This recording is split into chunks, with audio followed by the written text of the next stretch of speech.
Live from Indianapolis, Indiana. Welcome to the Crossroads Sports Radio Show, presented by Scott K. Nichols and State Farm Insurance. And now, here's your hosts, Brandon Reef and Jonathan Birdsong. Good evening, ladies and gentlemen. Welcome to Crossroads Sports Radio, episode number 279. I'm your host, Brandon Reef.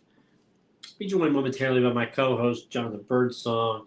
We've got a good show for you tonight. We're going to talk NFL. We've got a lot to talk about around the league. Colts, my Steelers, the Chiefs. We've got a lot of news and notes from around the NFL to talk tonight. We've got college football championship week review. Myself and Jonathan talking the review from the championship games, the college football playoff controversy, what happened with that. We'll talk that this evening as well. And no bull pick'em tonight. No bull pick. We've got those saved for some future shows coming up. We'll get the bowl games out there. But we'll talk that. We've got college basketball update. Talking about the teams in our state, Ball State, IU, the Boilermakers of Purdue. We'll talk that. And as well as the NBA, the association, the in-season tournament, the Pacers. We'll talk them. We'll talk where they're at. We had some strong words on Sunday night, myself and Jonathan. We'll kind of recap that a little bit and talk a little more. But, yes, very, very, very big show this evening, about an hour and 15 minutes or so tonight. But I couldn't do this hour 15 by myself. We got my guy right here, JB. Jonathan Birdsong, how are you? Man, fighting through traffic, man. But here we are, man. Another Wednesday, man, to kind of report back of a crazy world, the crazy world of sports, man, because, this past couple of days, it has been like a total, explosion, whether it's college football or the Pacers was at home, or heck, even the Colts, and here in Indy. So like, man, I know we got a more, and it's more than just sports more than just that, man. They had a bad call last night in the Phoenix Sun Lakers game, and man, Brandon, like this is like sports. I don't know, sports Christmas, right? Yeah, it's I saw when we get to NBA, I don't think it's a life-changing, altering, oh my God, we need to go review this type of play last night in the Laker game. I saw it this morning. I sure as hell didn't stay up with it. That was terrible. But it happens all around the league. But we'll cover the Pacers. We'll talk them in our second segment tonight. Third segment. First segment tonight, we're going to talk NFL, and then college football will be segment number 2. So you've got us for the next hour and a half, hour and 15 minutes. Kick back, relax. Let's enjoy the show. John, I want to dive right into the NFL. Thursday night, Cowboys and the Seahawks had a hell of a game. Cowboys won 41-35. Dallas moves to 9-3. They've got a big one at home this week against the Eagles. Eagles took it on the chin from the 49ers. 49ers have to be the best team now in the league. You'd think, John, when everybody's healthy, they stomped the Eagles and they've stomped the Cowboys. Right. Like I said, good pickup win. Playing a decent Seattle team. Seattle kept them honest, man. I think a lot of people thought that they were just kind of going to get zip-tied, and that didn't happen, man. But, no, man, Dallas is peaking, man. Philadelphia is kind of limping around right now, man. And actually, even with Dallas speaking, the San Francisco 49ers, man, they look like the best team in the league because they got a defense that's just like punking that guys, right? And Brandon, at least for the first half, man, McCaffrey was like an MVP candidate. Yeah. You know what I'm saying? From a running back position, it's crazy, man. So, it's getting juicy, man, because, we kind of thought, Philadelphia had it on cruise control for the NFC, man. And now, there's a little bit of a pushback, a little bit of a question, man. I don't know, who wins the game this weekend? You kind of like that. You kind of have to like Dallas odds to get it done. And if they do get it done, then shouldn't Dak Prescott be the MVP? Or, the league dog for sure? I think he's having his best season of his career. So I think he has to be up there in that realm. As much as we dogged him last year, and not just us, but everybody in the media. Right. So I mean, and then the Eagles are gonna come out. They're gonna come out, you know what I'm saying, with something to prove. And I don't think Dallas does have a good defense. I don't think they have defense like the, you know what I'm saying, what the 49ers are capable of, man. So they're gonna have to beat them a different type of way. Yeah, and I mean Philly. Prescott, but John, Philly, they've got the maniac. I mean that changes it all, right? Man, I don't know, man. Listen, man, here's the thing, man. There was a market for him from playoff teams, so you can't say that. Two teams. But there's Dallas was interested, I guess. I don't know. Dallas and Philly, that was it. I thought there was interest from San Francisco. I thought I had heard that. I bet Darius doesn't play more than 25% of the snaps. Well, yeah, it kind of, with him, he was kind of complaining about the scheme that he was in. You know what I mean? So, but he's got to be, I mean, they're expecting him to be an impact player, even in the limited time that, you know what I'm saying, he's going to be playing. So, Philadelphia is a good landing spot. Yeah, for sure. Looking around the rest of the league, Texans continue to win. They're 7-5, John. They beat the Broncos. They lost Tank Dell on that horrific broken leg on a blocking play at the goal line for C.J. Stroud. But Texans win. Yeah. They move to 7-5. They are now tied for second with the Indianapolis Colts, who also won. The Colts had a victory over the Titans in overtime. Minshew Mania threw it up, kind of like how I wish the Steelers would at times. And Alex Pierce came down with it. They kicked a field goal and win. With Jacksonville losing, John, the Colts are only one game, and Houston are both just one game back of the division. And you got a injured Trevor Lawrence, so the door's not shut. It's open, and it's just peaking a little bit to where they have that opportunity. Yeah, and you got Coach Steichen, you know what I'm saying, learning on the job. You see what you have from a fan standpoint. You see what you have in a play call. You see, you know what I'm saying, he has the confidence to go for it on fourth down. That ain't gonna change, y'all. You know what I'm saying?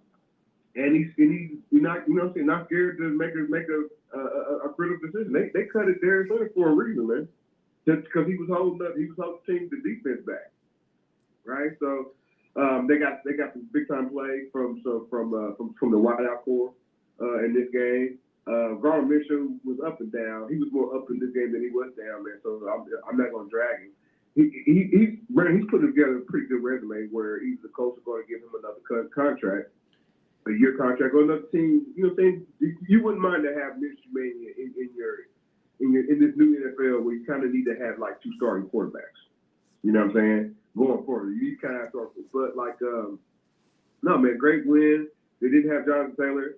They really needed him because like the running game wasn't you know what I'm saying, astoundingly great. That's not at all.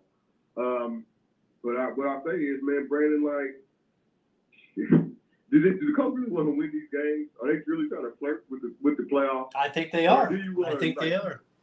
But Brandon, you can already see. I know I'm getting ready to say. I know we're talking pro football, but like we can already see all these college guys. Man, you want some of those guys. You know what I'm saying? Opportunity and a Marvin Harris Jr. But if you flirting with the playoffs, man, as the Colts are right now, you know you're going to lose a bit further down away from the Marvin Harris Jr.'s or the Drake Mays of the world. So, but like, no, man, you know, this ain't no tankathon. You know what I'm saying? Like I say, if Gardner Mitchell's playing for a contract for next year, they're trying to win games.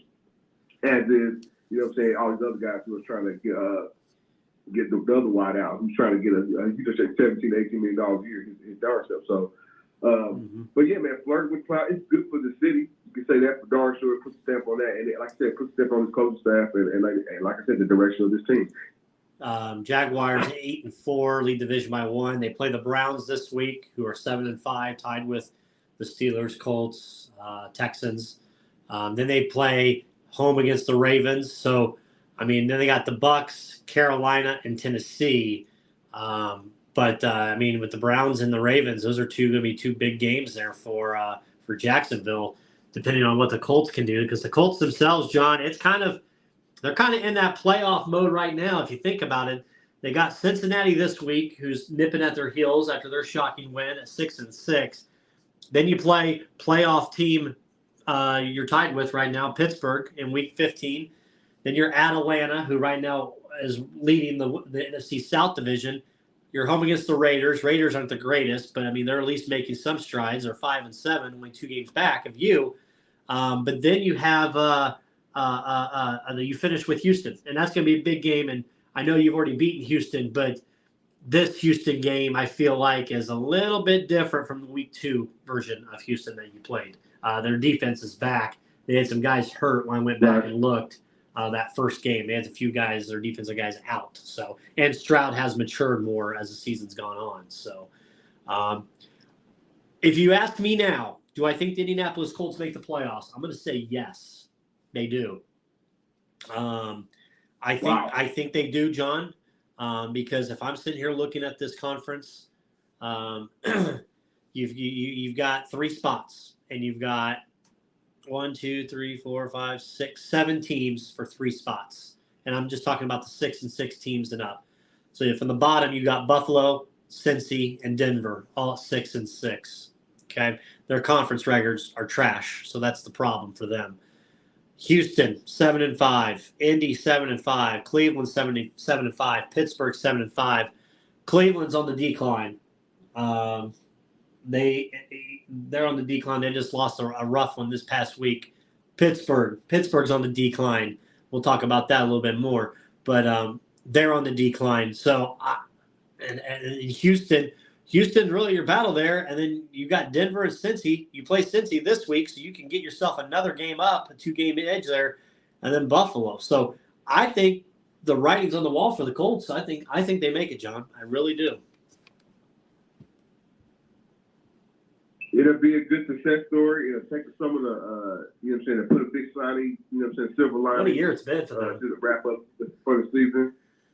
Because, you know what I'm saying, it'll take away from that craziness we had last year with Jeff Saturday being the head coach. And it definitely take it away from, you know what I'm saying, any of the Zulu zaniness that, you know what I'm saying, Irsay kind of had said, you know what I'm saying, in that interview when it was, you know what I mean, and anything else. So I'm for the win. I am. But I know they need more going further. And, so, yeah, I'm definitely for the win. So, like, first with the playoffs, yeah, let's go. Make sure Mania. Moving ahead to the Colts, or to the Steelers, sorry. Steelers bad loss at home to a 2-10 Cardinals team, 24-10. Pickett got hurt the ankle. He had surgery. There is talk that he could shut it down and just be done for the rest of the season. If that's the case, you're going to have the Mitchell Trubisky / Mason Rudolph experience to try to lead you to a playoff spot that I just don't see it happening, John. I'm ready to cancel the season. There's several factors into this. I am at the first point in my life as a Steeler fan since I was a wee little boy. Wait a minute. What? No, go ahead. I said go ahead. Okay. Since I was a wee little boy, John, with Mike Tomlin, 17 years, Mike Tomlin, I'm starting to think, John, that it may be time to at least look and see what possibly culture change time it is for the Steelers. I don't know if you can trust Kenny Pickett. I mean, there's no verdict on Pickett still, and he's hurt. You're not going to get an answer the rest of this year, which sucks. So I think you have to give Pickett one more year to see if he's the guy or if he's not the guy. If he's not the guy, here's the thing. Mike Tomlin's always went into his final season with a contract. His contract's always been extended before his final year. The Steelers have not extended his contract, and he's got next year's his last year. There's talks that he may resign. There's talks that he may just be done with football in general. There's talks that the Steelers should inquire of a trade. There's going to be 6, 7, 8 different positions opened up for head coaches, like Sean Payton got traded last year, that maybe you see what kind of value you get for Tomlin. I mean, it's out there because the Broncos or the Saints got a first-round pick for this year, a 2023 first-round pick, and a 2024 second-round pick. So if you got that for them, I think you got to at least see what Tomlin. This is because, John, if you don't know if you've got it with Kenny, you might as well just say, hey, we're going to blow it up. We're going to start fresh. We got to start somewhere. My problem is with Mike, and I like Mike. I do. But it's starting to creep in my head the more and more I hear about it. Pittsburgh Sports Radio, the newspaper articles I'm reading. 17 years. He's been there forever. John, the Steelers haven't won a playoff game since 2016. That was their last win. If anything, there needs to at least be a warm/hot seat for Mike. At least a warm seat. I'm worried about the locker room. Players aren't happy. Even when they win, they're not happy. They're bitching. They're complaining, whatnot. Right. The Steelers beat writer, I was listening on my way home tonight to him on the radio, Pittsburgh Report Radio. They talk about typically the Steeler locker room, everybody's like, playing cards or laughing around, joking, hanging out. These guys are leaving quick. They're leaving early. He described it, John, as a dead locker room. A dead locker room. Nobody's happy. Nobody talks to each other. They don't stay and mingle or do this. They're pissed off at the media. Everybody's doing something. Deontay Johnson's celebrating a fucking touchdown when you're down by 20-something still in the fourth quarter this past Saturday. Jalen Warren says, well, we weren't prepared for Arizona. And then Mike comes out and says, well, no, it wasn't that. We just didn't come. We practiced and, it didn't go our way. And then the very next day, Deontay Johnson comes out yesterday and says, yeah, we weren't prepared. We took him easy. We took him light. We didn't even prepare for him. John, I'm seeing cracks in the armor for Pittsburgh, and I understand it's. Everybody tells me, oh, it's the tradition. The traditions have been bucked before with different times and different places and different people. I think I'm not saying it's time for Mike, but it's getting close. I think there should be a warm seat. Somebody explained to me, well, you should be happy because they've always had a winning record. What? But what does that do for you? 9-8. Oh, it's one game. So if he instead of 9-8 was 7-9 or 8-9 or whatever, like that doesn't change anything. It's still you'd be still upset the way he performed there, and I think it's a crock for this stupid streak that they're doing, and it makes perfect sense from the sports listeners I'm listening to in Pittsburgh. It makes perfect clarity. If Kenny's not the guy next year, you got to move on from him. And at that point, if you can't get somebody in there and you don't feel like Tomlin's the guy and he doesn't want to resign, then maybe you just kind of change both. You changed your general manager for the first time in 20 years last year with Omar Khan coming in for Kevin Colbert. Brandon, they will never fire Mike Tomlin. No, they will not. They will either trade Mike for compensation draft picks, and I think Mike would be open to that, or they'll have Mike resign. The problem with the contract, and they looked into it, if Mike resigns, he can't coach another program for 2 years. So he would have to go into TV or just completely sit out. Yes. So we know he ain't going to college. Unless Pittsburgh would decide, hey, we're going to drop that stipulation in your contract. That's the only way. But I think they would try to get compensation with a trade because NFL coaching trades are not. They're not uncommon. Mm-hmm. But this team sucks. They're terrible. I don't want them to be in the playoffs. I think the season's over, especially you got Mitch Trubisky. Right, you don't want to be. No. Mm-hmm. So it's a wrap. It is a wrap. So again, man. And I get to go see him in 2 weeks in Indianapolis. Can't wait. I think this team kind of held on along to some of his pieces. Yep. The quarterback been to the. I get it, man. I mean, but you can't. You gotta let Ben Roethlisberger. You had to let Ben Roethlisberger figure out. When he wanted to go, all that. Matt Canada, that's out the way too. And now, it's kind of. I get what you're kind of saying, but like, what I'm going to tell you, they're probably going to draft a quarterback anyway, Brandon.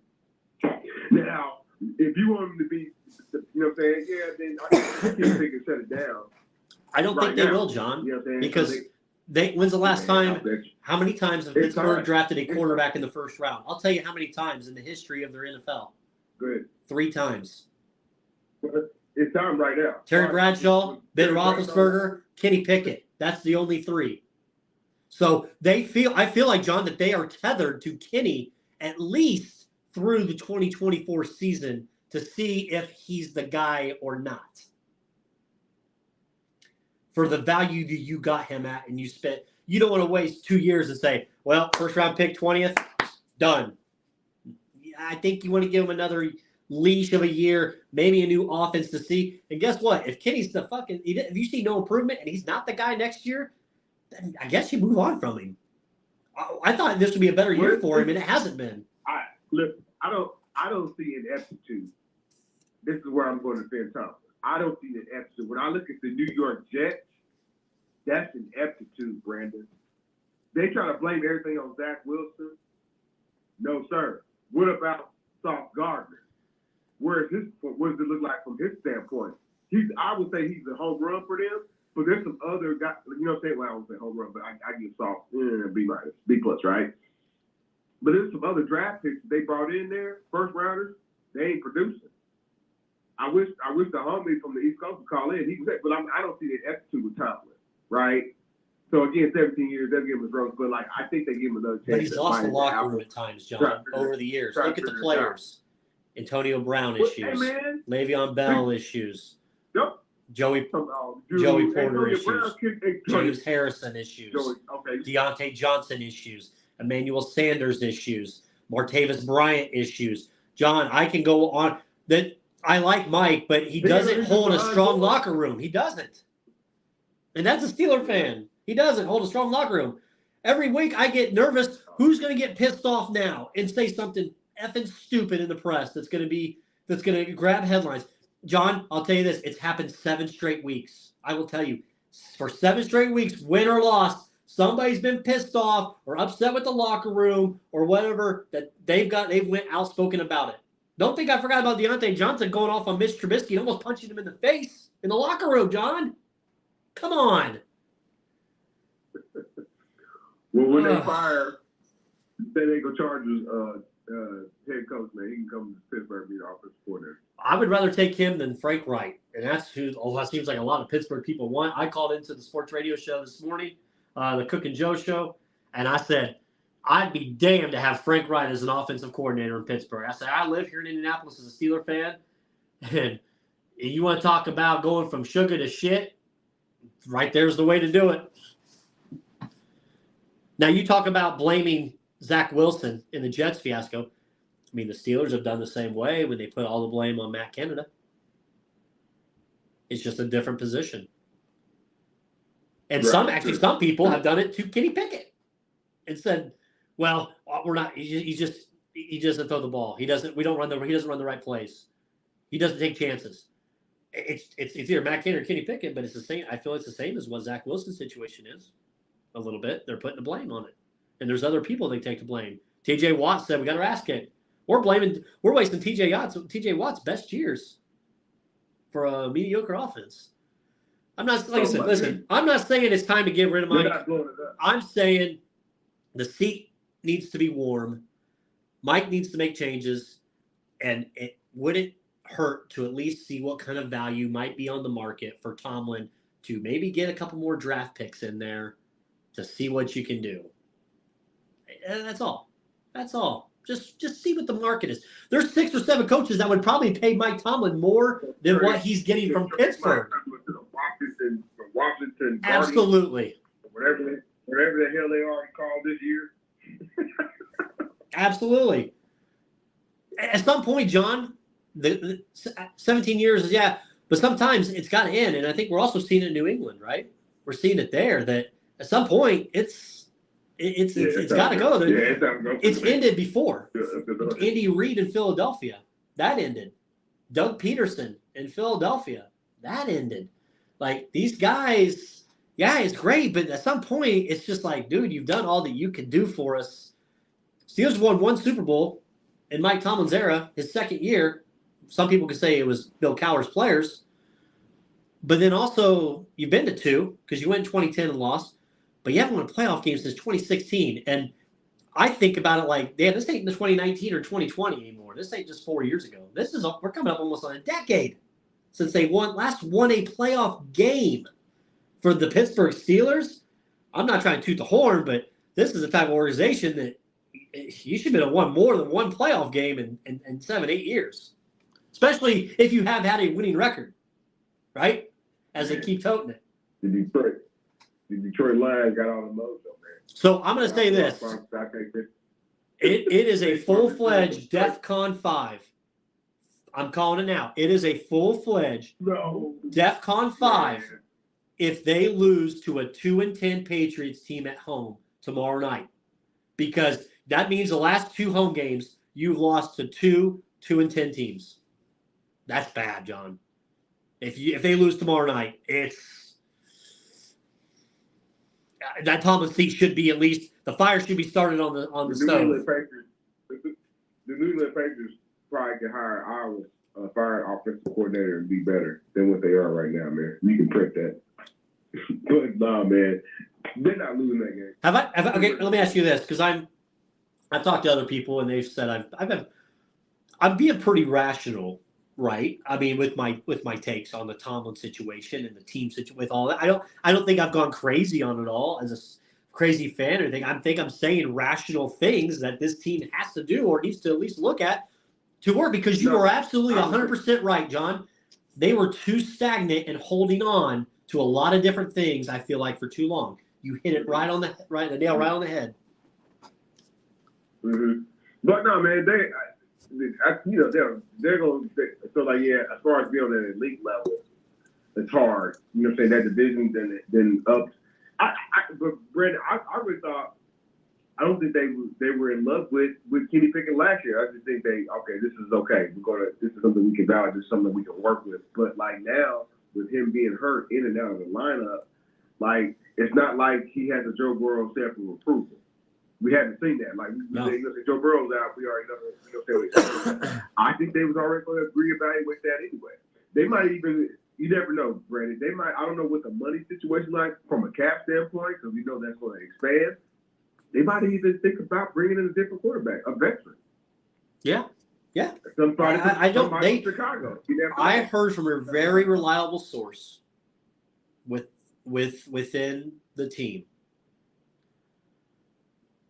through my network that is very much the majority in that organization that they don't know if they don't believe that Kenny is the guy.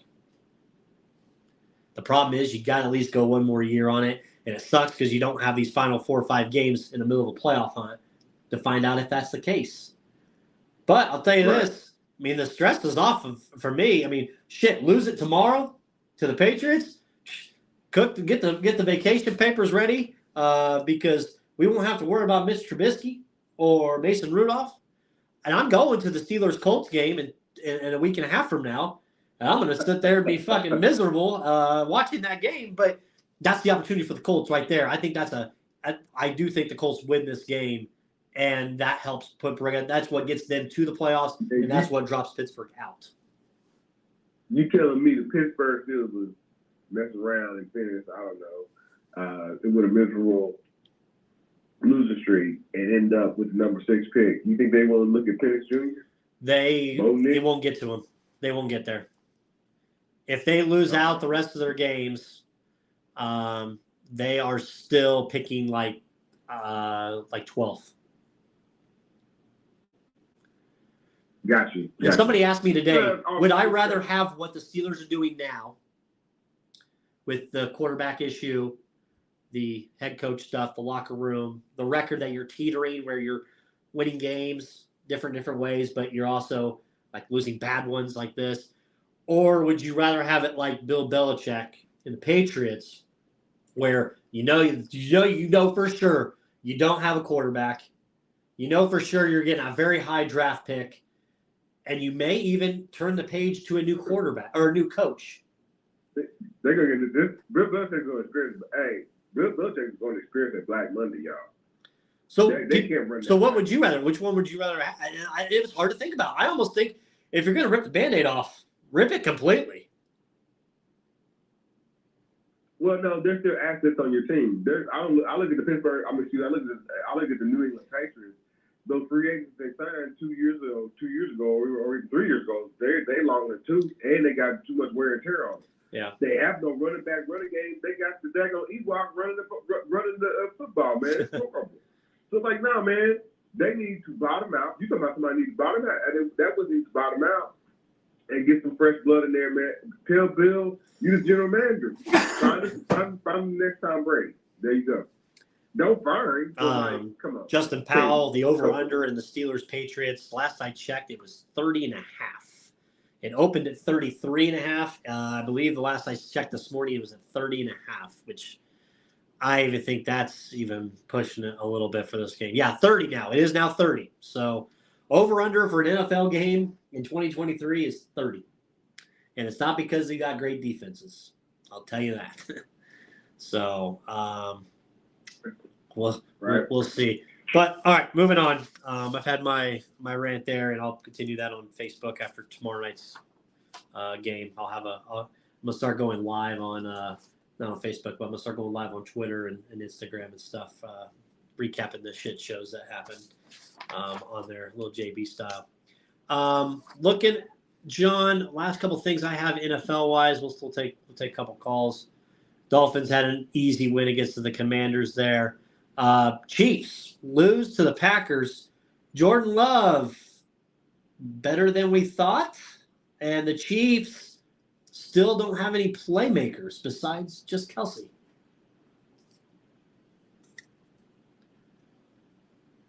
Brandon Lee, you know what's not happening in Green Bay? Drama? There's no drama. Yeah. There's nobody. Absolutely. There's nobody arguing with the coach, even though McClure, oh my God, man, he just looked stuff into some winning game situations, man. But like, he ain't the greatest coach I either, man. But listen, there's no drama with the front office. ESPN ain't talking about. They kind of cracked because Jordan, he had a couple bad games, man. So they were kind of questioning that, and that's how. And now we'll get to that. Brandon Reese, when we get to college football, I got a list of people. Oh my goodness, check it twice, right? But same thing was said about. They were saying Jordan Love. He had a bad couple games, man, rough spot, and they won on Thanksgiving, right? They beat the division number one team in Detroit Lions, and they called Kansas City. Kansas City is limping, y'all. Kansas City is limping, and Brandon, I still think they're gonna turn it up, but they don't have that same margin of error that they had in years past to like, you know what I'm saying, juggle around with games, win loss record. So, but they, like I said, they just ready to get the playoffs and you know what I'm saying, in one piece. So, but they don't, like you, but you're right, they don't have the same level of playmaker outside of Travis Kelce, and they don't have it's not the same. Or defenses are kind of scheming up for them now. So, but no, man, you kind of like what you see out of the Green Bay Packers. They're still off. I'm not gonna say off the team, but they're still off. You know, they're off by by a year or two, man, where you can kind of take this little win streak seriously. But I think if the playoff started right now, they'd be one of the wild card teams. Give me 1 second. I'll have it up for you. Or they might be a game. Chiefs are a 3 seed, 1 game out of the 2 and the 1. It's Miami and Baltimore 9-3, Kansas City, Jacksonville 8-4.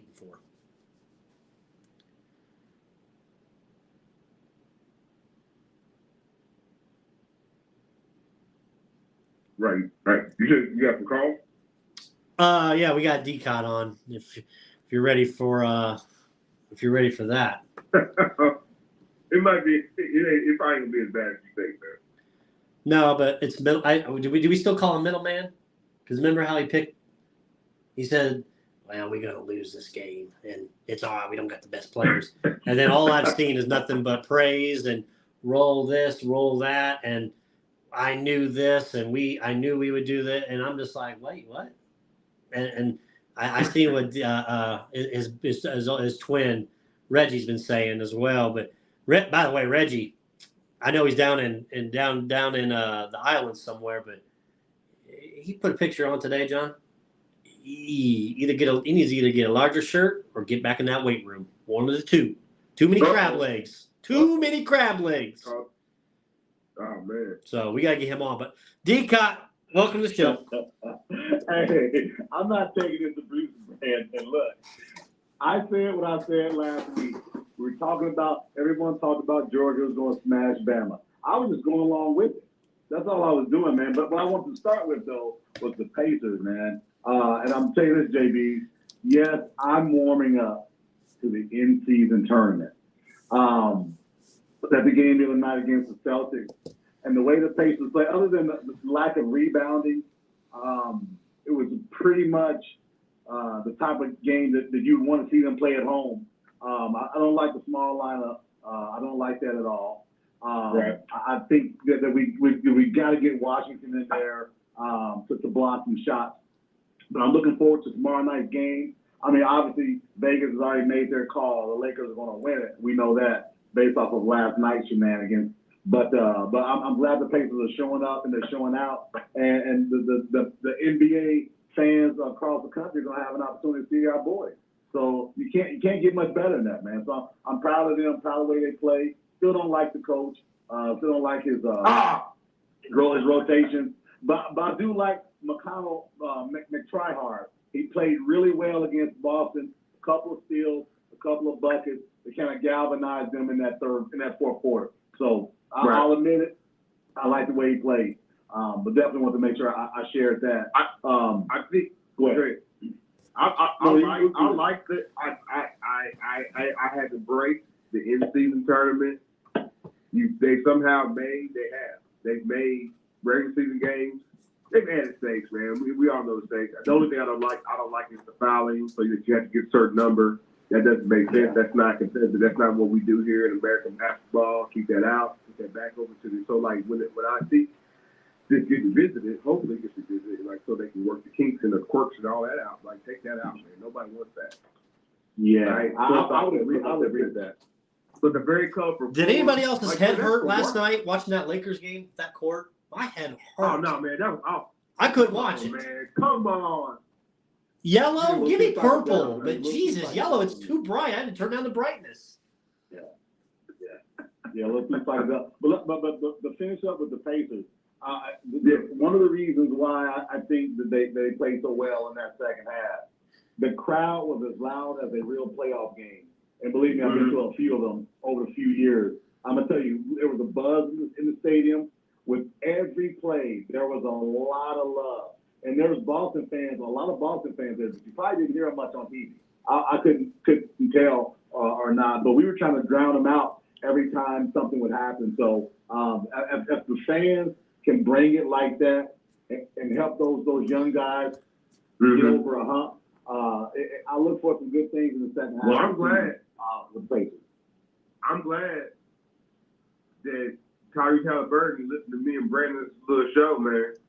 And you know what I'm saying, and got his act together, because I was doubting his leadership capability. I never doubted like what he could do as far as score and making other guys look bad or setting other people up. Those are the things that he does.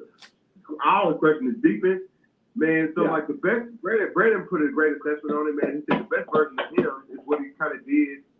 You know what I'm saying, with the triple-double. Now, he don't have to necessarily get a triple-double every night.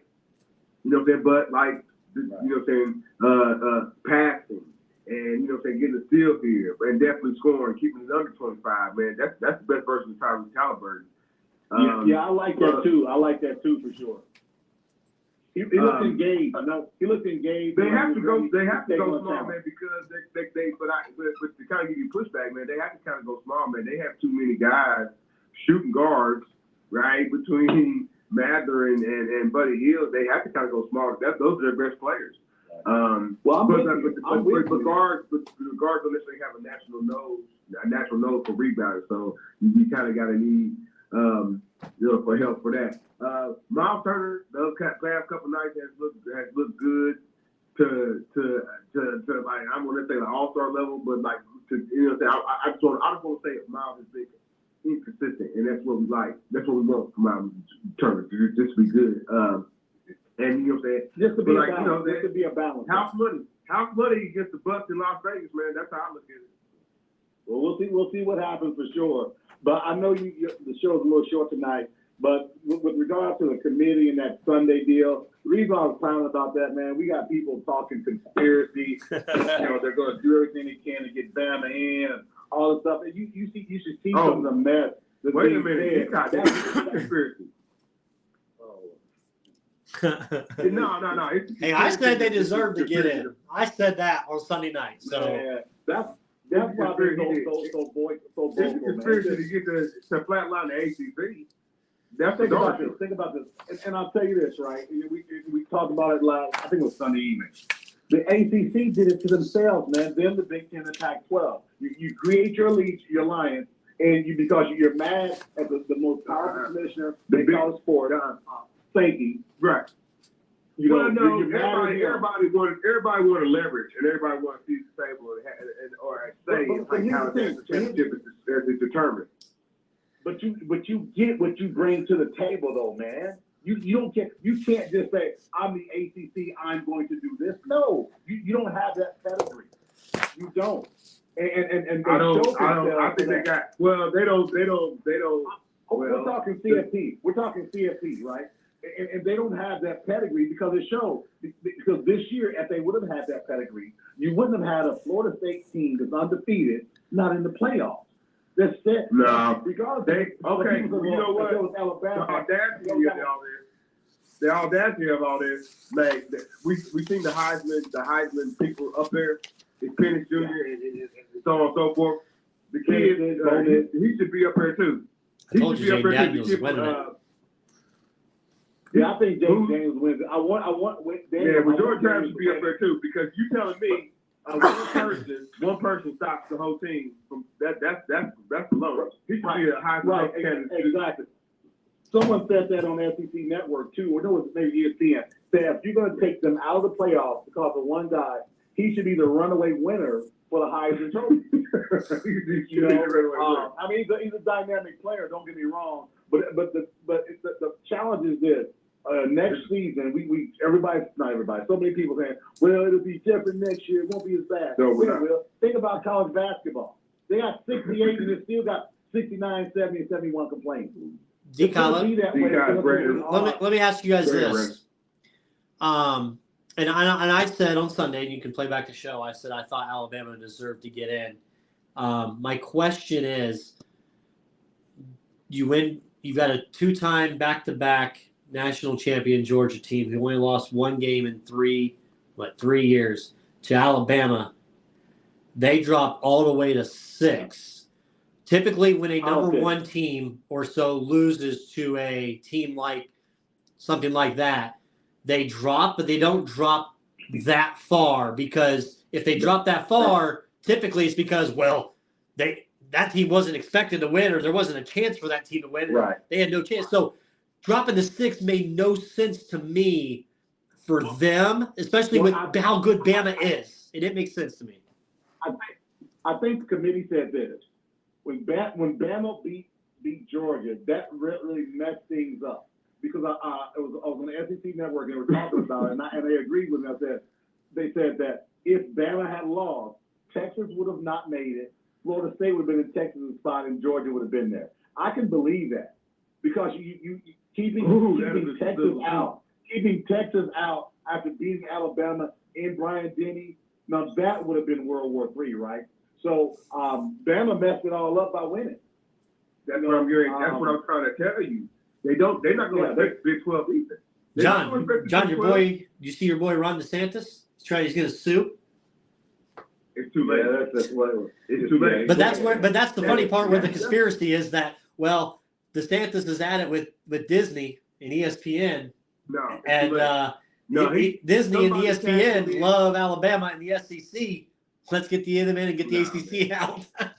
they Disney owns the SEC, but no. The other part of that, man, is that ACC already has dealings with ESPN as well. So through like $60 million a year, man. So no. You said this dumbass. Sorry, Ron. Like you should have got in front of this. I don't have those political in anything. There doesn't man. even be I'm any more politics aggressive at all in it. Black person. That's it. But the Sanders waited too long. You should have got in front of this.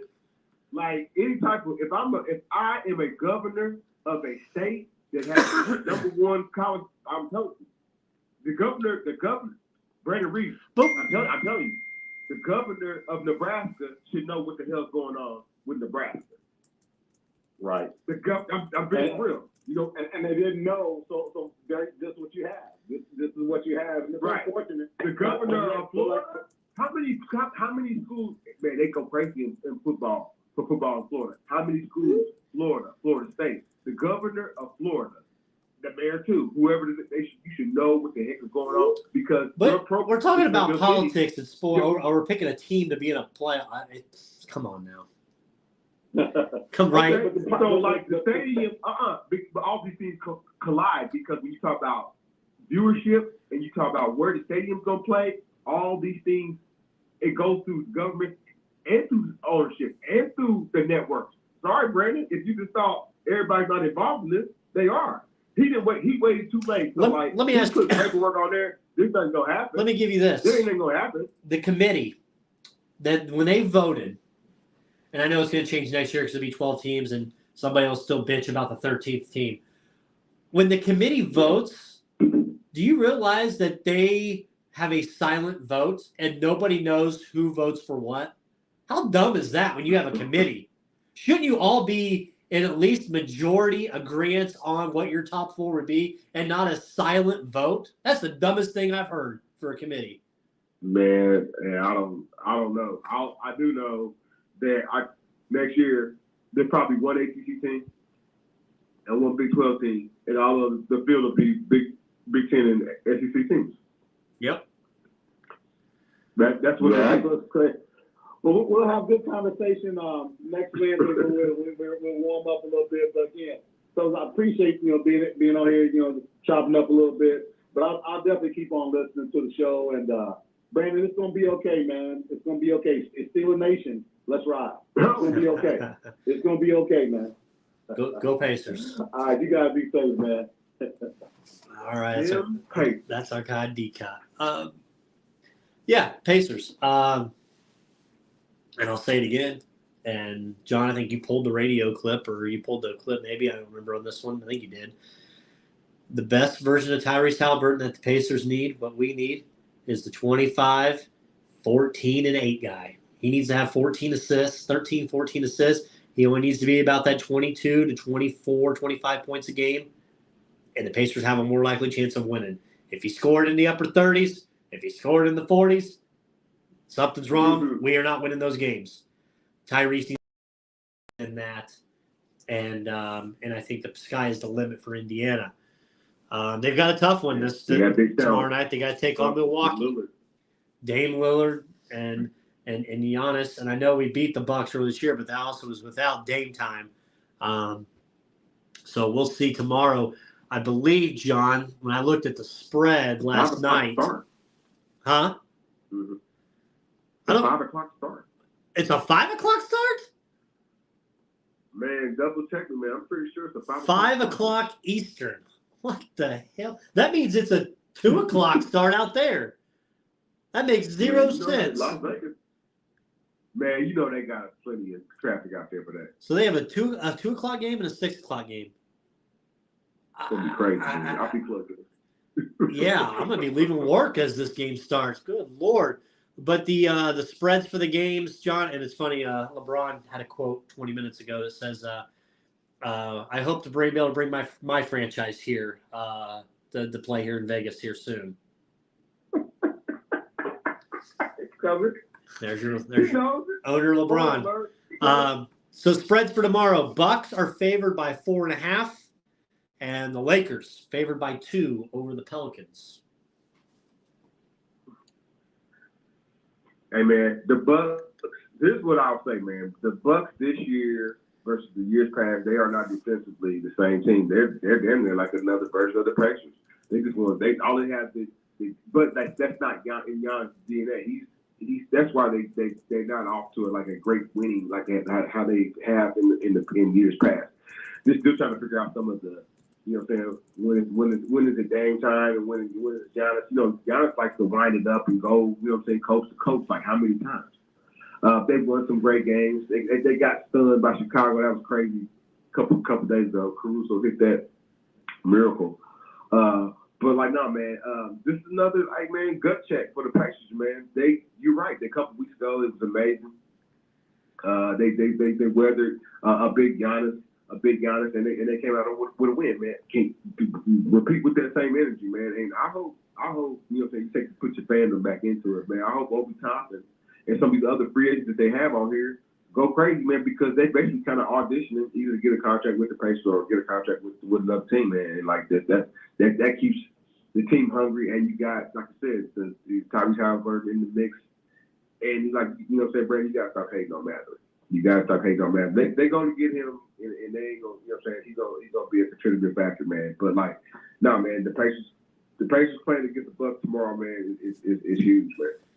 John, the Detroit Pistons haven't won a game since October 28th, before Halloween. They don't want to fire their coach either, man. They've lost 17 straight. They should. They're 2-18. It was horrible. They need to make a change. Those players that they have are good players. You know what I mean? Whether it's Cade Cunningham, the Satchel kid from out of Houston, you know what I'm saying, the homie from Purdue, right? You know what I mean? Brandon, I think some of those players are the same kind of guy, though, aren't they? Ball dominant, you know what I'm saying? Combo, shooting guard, point guard. Uh-huh. So they're not listening to Monty Williams effectively, you know what I mean? I think a trade is coming down the pipeline, but like what the extent? I've heard like Chicago's in serious talks with a lot of teams to move Zach LaVine's contract. There's been talks about Zach LaVine coming. Detroit does like they do silly trades like that. Remember when they brought in, they absorbed Blake Griffin? Yep. They have Blake Griffin like for 3 years, and it was like, what the hell? They do it. They'll bring in a Zach LaVine just to joke the team and try to get the right kind of players together, man. But there's a trade on the horizon. So our good homie is from, you know, from Purdue, from up the way, man. I haven't heard nothing spoiler like, man. So don't say, hey, man, Johnson said that they trade. No, man. But there's definitely some trade wins coming in Detroit, man. Because that owner, he's new to that team as far as being an owner, man. And he, you know what I'm saying, he waited and he paid damn near double what Monty Williams wanted. And boom, they got him. But like, he didn't want to be losing. So there's probably gonna be a trade. Let me ask you this: yeah. San Antonio Spurs, they've lost 14 in a row. They've lost 14 in a row. They're 3-16 with Wemby. I didn't see them being this bad this year. I really didn't. You gotta remember, man, this kid is only like 18, right? He ain't. I mean, I get it. He plays professional basketball in other, you know what I'm saying, in Euro League, but Brandon, they really don't have. Where's their David Robinson at? You know what I'm saying? They don't really have a mature. You know what I'm saying? Other than, you know, Popovich, there's no other level of maturity on their. There's a lot of young players that they have 2, 3, 4 year players still trying to find, you know what I'm saying, their position in the league. They don't really necessarily, they have good players. They don't have anybody special outside of Wemby. So I think they're fine with kind of like losing. And they'll end up with, you know what I'm saying, Boozer's kids like probably like another 2 years or something like that, man. Yeah, Wemby, and I just don't hope it's to the point where they start talking about shutting it down. You know what I mean? Right. The Golden State Warriors, John, 9-11, 11th in the West. They do not look like the old Warriors team that we've seen in the past. I feel like it has shown that Andrew Wiggins has taken a step back. Klay Thompson has taken a step back. Draymond has taken a step back, except for when he's ready to fight people. Paul George called playoff P called ball game the other night, and when they beat him. Would you rather, in a 7-game series right now, would you rather have the Clippers of how they're doing, or would you rather have the Warriors of how they're doing in a 7-game series right now? And what do the Warriors need to do?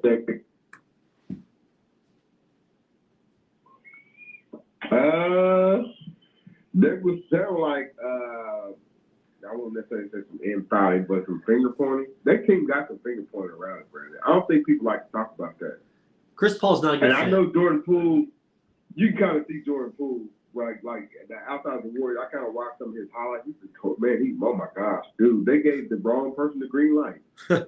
he's like that. That's guy. not even green. That's like purple. Man, he's got man. I can see why. Now it's just terrible. Like you say that, you can see why Draymond Green hit him. Like, dude, we trying to win the game. You trying to shoot a 50-footer on purpose. You know what I'm saying? So, but like that team though that he left, Golden State, they have a lot of finger pointing. Brandon, nobody ever points the finger at Steph. Nope. Nobody ever points the finger. Well, Draymond says point the finger to me because he wants that. But nobody ever points the finger. They just say, oh, you know, Steph is just the greatest point guard of all time. Oh, Steph is. So, Clay has been somewhat of a shadow of Steph. I get that. I'm saying at some point, Steph, he going to step up, pull that thing together, tell, hey, man, tell Draymond, hey, man, we trying to win one more time. And then have a conversation with his splash brother. The organization will never trade. That's not going to happen, Brandon. They're not going to never trade Klay Thompson. Klay Thompson in his mind, because he's, saying, plus 30, he wants the James Harden money. He's like, that James Harden is a fool, and y'all keep on paying him $30 million. I'm going to show him myself. Y'all can give me $30 million for the Golden State Warriors. Like, nah, man, we can't do that. So he's still a little pissy. And he had a 3-game flash where he was back to his old self, and then even though the team wasn't winning, he was back to his old self. But that team got a lot of finger pointing. They got to stop pointing fingers. They got to stop pointing fingers and be the team that they say they can do. They need to be the team that has young developmental players like Moody and Wiggins and get those guys, acclimated to being the next Golden State Warriors, and then lead their team. I expect it to happen though, Brandon. Not overnight, but I expect the leader Steph Curry to step up, man, and go crazy. He might have to do a 45-point game. He might have to put up a 50-burger. But he's going to have to get the team running the pounds burger. And right now, they sub 500. That's not the best version of them. And we know Draymond Green's going to run his mouth, so they're fine with that. But, you know what I'm saying? We got to shut, it ain't shut up and dribble. It's like shut up and play so that we can be successful. And I think that those things are going to happen. Are you in I don't think there's no mega trade that they're going to do anything. Like, they're not trading nobody. Are you in the same boat as me that they have a few good pieces, but I don't think it's going to play out how it's looking right now with a 15-4 Minnesota Timberwolves with Cat, Gobert, who I think's Gobert I put up there with Zach LaVine of just players I can't stand. But between those two, and you've got Ant, but I just don't see it continuing on with the Timberwolves. Yes. He's Anthony Edwards. Man, a lot of people got a lot of high praise for him, Brandon. They're saying like athletic like Michael Jordan, and they're thinking that when he finally kind of hits his peak, man, like he will be the thing that's unstoppable. I know what you're saying, like right now. Right now, they can't break up that team. Like they're winning. No. So you kind of just tip your hat to it. Can they sustain it? They gotta. I think he's ride it out. You gotta ride it out, man. Because Cat, that's the one dude. He's the most inconsistent. And right now, I don't have the numbers in front of me. Right now, man, he's on his all-star path. Yeah. So, I kind of like that. I like what Orlando's doing too. College basketball world. Rutgers, John. Rutgers Scarlet Knights, Jim Valvano, Jimmy V. The Rutgers, Dylan Harper, the number 2 prospect next year in 2024 class, has committed to go to Rutgers and play. He joins the recruiting class that already includes Arias Ace Bailey, who's ranked number 3 in the ESPN Top 100. Oh, wow. Rutgers is starting to put some pieces together, man. They got this guy, and he was picked over a finalist of Duke, Kansas, Indiana, and Auburn, and he decided Rutgers. Stay on the East Coast.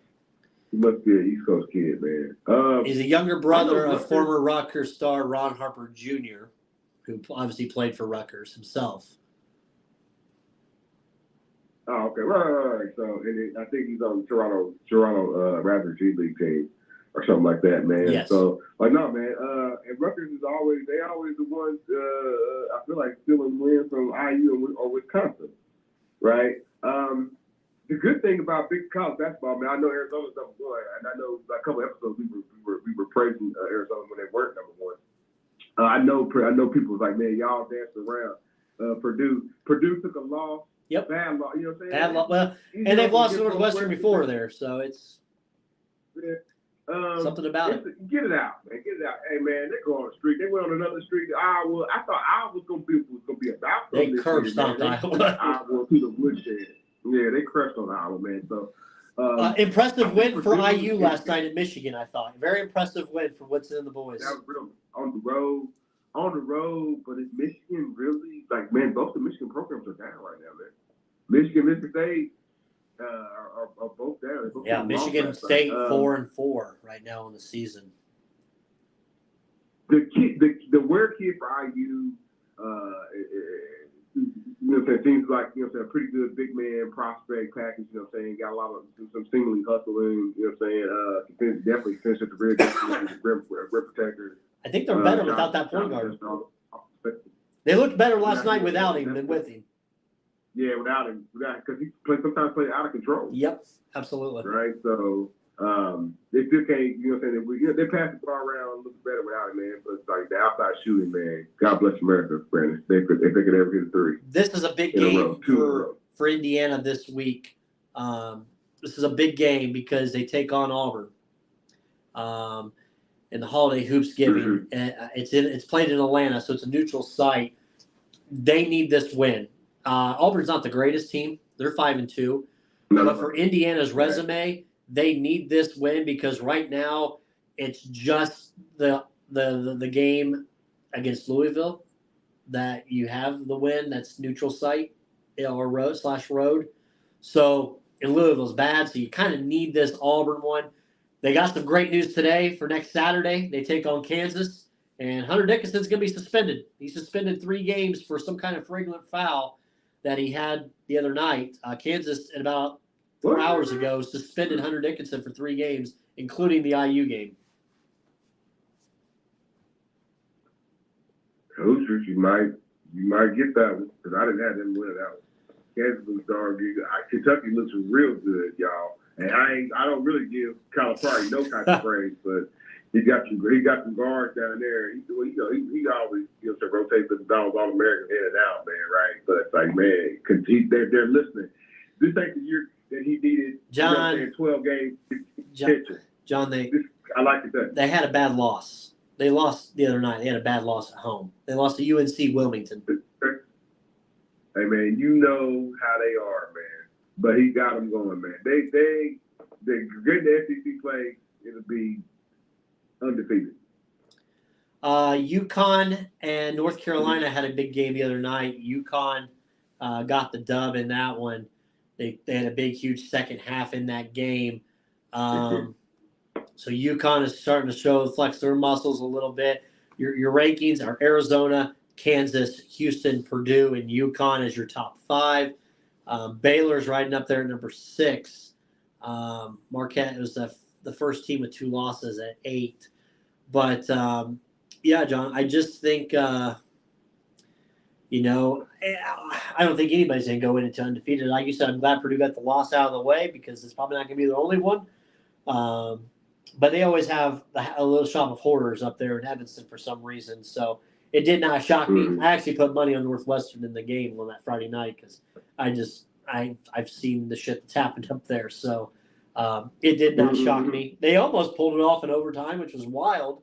I think I was texting you late at night that night about it. But, yeah, so Arizona, Kansas.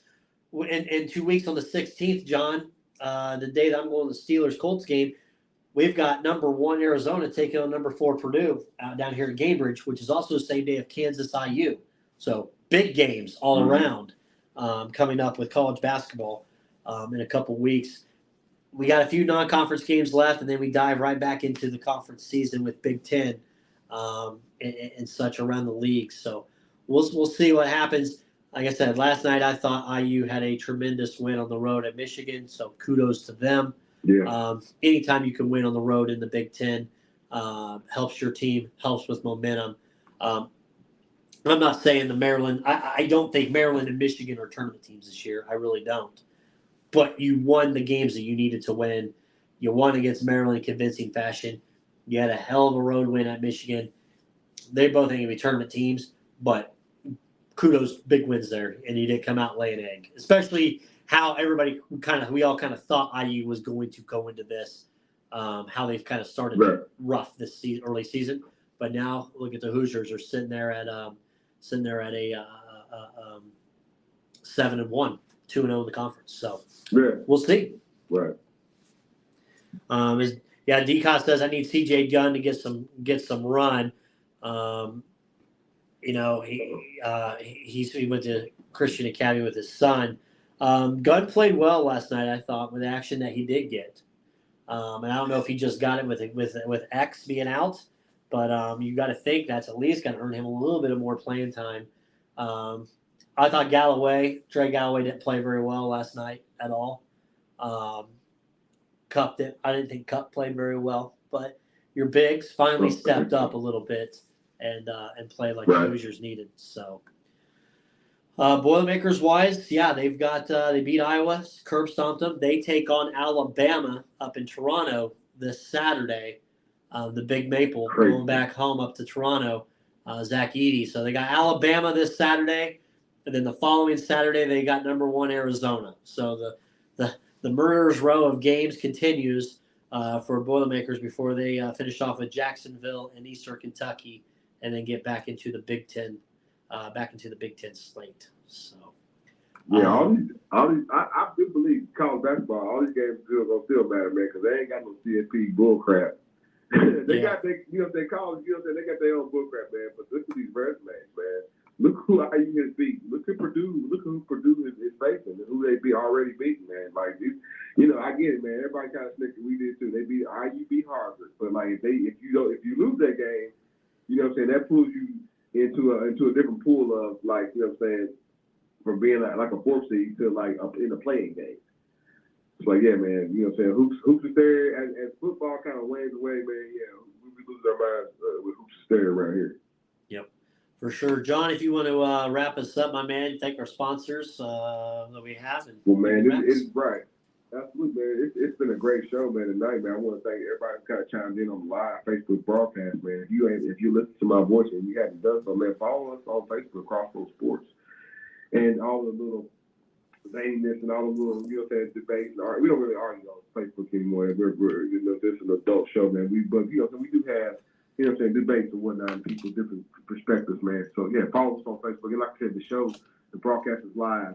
You can interact with me and Brandon and some of the other folks kind of tap in, And if we didn't tap in and talk about your team, man, then there's your opportunity to do so, man.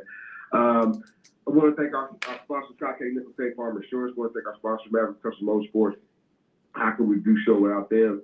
And this holiday time, man, give the gift, man. Check out our sponsor, man. Give the gift of insurance, man. I said it. You check out our other sponsors. Like I said, Scott K. Nickel. Check out our other sponsors, Maverick Custom Motorsports, man. Give the gift of enhancing your vehicle, man. They got all types of stuff, man. So other than that, man, I know we kind of, went around the world, man. Brandon, before we go, I know Shohei Ohtani is out here, visiting with teams, man. He don't want nobody knowing where he's went.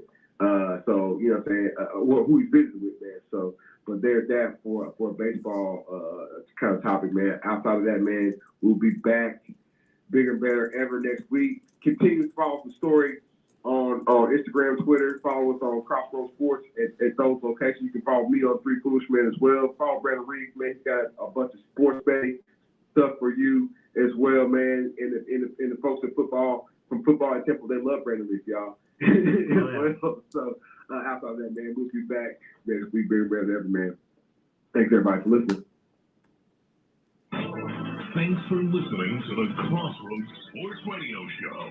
You can find more episodes on iTunes and the Google Play Store. Be sure to like and subscribe